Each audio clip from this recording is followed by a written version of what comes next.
இயக்குனர் ஷங்கரின் 10 கோடி ரூபாய் மதிப்புள்ள சொத்துக்களை அமலாக்கத்துறை முடக்கியுள்ளது.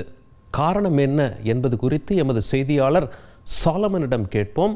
சாலமன், அமலாக்கத்துறையின் பார்வை இயக்குனர் ஷங்கர் மீது பட காரணம் என்ன?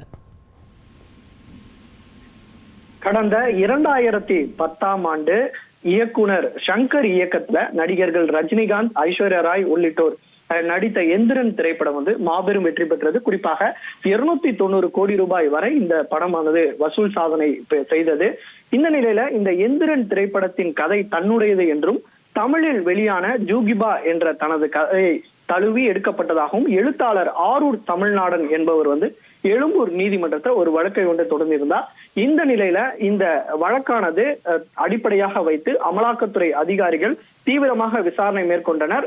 குறிப்பாக இயக்குனர் ஷங்கருக்கு சம்மன் அனுப்பியும் விசாரணையானது நிகழ்த்தப்பட்டது.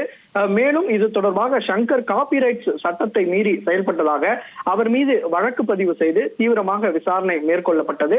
மேலும் திரைப்படம் மற்றும் டெலிவிஷன் இன்ஸ்டிடியூட் ஆஃப் இந்தியா ஆய்வுல ஜூகுபா என்ற கதையும் இந்த எந்திரன் என்ற கதையும் பல ஒற்றுமை இருப்பதை கண்டுபிடித்துள்ளனர். குறிப்பாக கதையை சொன்ன விதம், கதாபாத்திரங்கள் ஆகியவற்றை ஆய்வு செய்த போது இந்த எந்திரன் திரைப்படம் திருடப்பட்டதாக கூறப்பட்டது. அதன் அடிப்படையில தற்போது இயக்குனர் ஷங்கர் மீதான குற்றச்சாட்டு நிரூபிக்கப்பட்ட நிலையில அவருக்கு சொந்தமான 10 கோடி ரூபாய் அளவிலான 3 அசையா சொத்துக்களை தற்போது அமலாக்கத்துறை அதிகாரிகள் முடக்கியுள்ளனர். மேலும் இது தொடர்பாக விசாரணையானது நிகழ்த்தியும் வருகின்றனர். அடுத்த கட்டமாக மீண்டும் இயக்குனர் ஷங்கருக்கு சம்மன் அனுப்பப்பட்டு அவரிடம் விசாரணை மேற்கொள்ள திட்டமிட்டிருப்பதாகவும் அமலாக்கத்துறை தரப்புல ஒரு தகவல் தெரிவிக்கப்பட்டுள்ளது. உங்களுடைய தகவல்களுக்கு நன்றி சாலமன்.